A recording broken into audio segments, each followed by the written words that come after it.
حضرت سیدنا امام حسین رضی اللہ تعالیٰ عنہ کی شہادت کے حوالہ سے یہ اجتماع ہے۔ امت مسلمہ کچھ آزمائشوں کا شکار ہے، کچھ ہمارے ذہن اس طرح کے ہو گئے، عام آدمی سے لے کر بڑے آدمی تک کہ کوئی بات بڑی جلدی ہمارا ذہن قبول ہی نہیں کرتا۔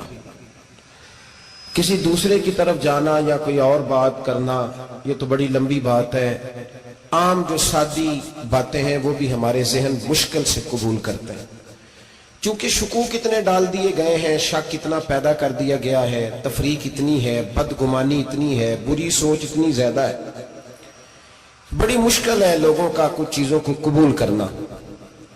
ہم لوگ جو ڈیوٹی کرتے رہتے ہیں تھوڑی تھوڑی، تو ہم اصل میں اذان دیتے ہیں، صرف اذان دیتے ہیں کہ چلو بتا دے لوگوں کو کہ نماز کا وقت ہو گیا ہے، باقی اس سے زیادہ ہم اپنی حیثیت نہیں سمجھتے۔ اذان دینا ذمہ داری ہے، تو اللہ تعالیٰ جب تک موقع دے گا اذان ہوتی رہے گی۔ کچھ لوگ صحابہ کے بارے میں کمزور جملے بولتے ہیں، غلط باتیں کرتے ہیں، کچھ اہل بیت نبوت کے بارے میں غلط باتیں کرتے ہیں، یہ صرف سنی ہے جو حق چار یار کا نعرہ بھی کھل کے لگاتا ہے اور یہ نعرہ حیدری یا علی بھی کھل کے لگاتا ہے۔ یہ اللہ نے صرف ہمیں مقام، وہ الگ بات ہے کہ ہم لوگ سننے کو تیار نہیں، سمجھنے کو تیار نہیں کہ اللہ نے ہمیں مرتبہ کتنا عطا فرمایا ہے۔ یہ صرف ہماری امام حسین کی شہادت کا کچھ تھوڑا سا پس منظر۔ شہادت ہمارے ہاں بیان ہوتی ہے اس انداز میں کہ لگتا ہے کہ کسی مظلوم بندے کو کسی نے پکڑا ہوا تھا تو وہ سارے اسے مار رہے تھے اور وہ منتیں کر رہا تھا کہ مجھے نہ مارو، اتنی ہائے ہائے کی جاتی ہے کہ محسوس ہوتا ہے کہ امام علی مقام بڑے پریشان تھے کہ کسی طریقے سے، اور ان کا خاندان بڑا تکلیف میں تھا کہ جلدی کہیں کربلا سے نکل جائیں۔ حالانکہ اس دھرتی پہ، اس کائنات پہ صبر، شجاعت، استقامت اور حوصلہ جس سے کائنات سیکھے گی وہ صرف امام حسین ہی ہے۔ اتنے بڑے صابر آدمی کے بارے میں اس طرح کا رویہ اختیار کرنا کہ وہ تو گویا اس طرح کر رہے تھے کہ بس کسی طریقے سے میری معذرت، تو یہ امام حسین کی مظلومیت سنا کے لوگوں کو اس طرح کا کر دیا جاتا ہے، یہ انداز بتایا جاتا ہے کہ شاید واقعہ کربلا رونے دھونے کا نام ہے، حالانکہ بات یہ نہیں ہے۔ یزید کی لشکر جو امام حسین کے مقابلے میں آیا، امام حسین کے لشکر کی تعداد 72 تھی، تو یزید نے 22,000 آدمی، مجھے بتائیے 72 کا 22,000 سے کوئی مقابلہ ہوتا ہے؟ بولیے۔ عمر بن سعد نے پھر عبید اللہ ابن زیاد کو لکھا کہ مزاج تھا، یہ چلاک لوگ زندگی میں ہمیشہ دھوکہ کھاتے ہیں، چلاکیاں انسان کو گراتی ہیں اور اتنا منہ چھیل جاتا ہے کہ منہ پہچانا ہی نہیں جاتا۔ بندہ اپنے آپ کو رب رسول کے حوالے کر دے تو اللہ بڑی بہترین جزائیں عطا کرتا ہے۔ یہ لوگ تیزی دکھاتے ہیں بعض، تو یزید بھی تیزی دکھانے والا تھا، اس نے اللہ خیر کرے جڑا نماز پڑھائے ہو مولوی، جڑا ٹل پائے ہو پیر، جڑا مہینہ نہ نائے چھوٹا پیر، تو جڑا 6 مہینے نہ نائے ہو بڑا پیر، کہتے بابا پہنچے ہیں، کڑے چھڑے جو پہن لیے۔ بھئی امام حسین تو نمازیں پڑھاتے تھے، مولا علی تو نمازیں پڑھاتے تھے، مسجد کے خطیب تھے، اب اس کو تو مولوی کہہ دیا جاتا ہے بیچارے کو، تو ملنگ کون ہوتا ہے جی؟ کہتے جڑا کپڑے کٹ پائے۔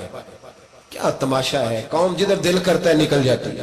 یاد رکھیں ووٹ برادری کا نہیں ہوتا، ووٹ برادری کا نہیں، ووٹ دین کا ہوتا ہے۔ جو بندہ دین کے، ملت کے، مذہب کے معیار پہ پورا نہ ہوتے اسے حکمت کے تحت بھی ووٹ دینا جائز۔ ہاں یہ بات سچی ہے تو بہرحال سچی ہے، یہ یاد رکھ لے۔ ہمارے ووٹ سے کوئی ایم این اے، ایم پی اے جتنے ظلم کرے گا، ووٹ دینے والا اس کے ظلم میں شریک ہوگا، بالکل 100%، یہ لکھ لیں بات۔ ہم اس وقت بڑی جلدی، پتہ نہیں ہمیں کیا مسئلہ ہو جاتا ہے، اتنی مصیبت انہیں نہیں بنی ہوتی، نہیں یہاں بنی ہوتی ہے۔ خدا کا خوف کریں، امام علی مقام ووٹ ہی مانگ رہا تھا نا یزید، اور پھر اس نے بڑے بڑے لالچ دیے، اس نے کہا کہ آپ 5-4 صوبے ہیں جس کی گورنری مرضی رکھ لیں، دولت آپ کی مرضی کی۔ تو پھر آج ہمیں بھی لوگ مشورہ دیتے ہیں، کہتے ہیں مسجد میں سیاست نہیں ہونی چاہیے۔ میں نے کہا کیا کریں، یہ امام حسین ہمیں مجبور کر گئے، کوئی نہ کوئی بات کرنی پڑی جاتی ہے۔ امام علی مقام نے فرمایا چھپ کے ووٹ کی بات، بیعت کی بات نہیں ہو سکتی۔ آپ نے جا کے لوگوں سے مشورہ کیا تو بڑے کم لوگ ہوتے ہیں، بڑے کم لوگ، جسے زندگی ہو پیاری وہ یہیں سے لوٹ جائے۔ میرے قافلے میں شامل کوئی کم ظرف نہیں ہے،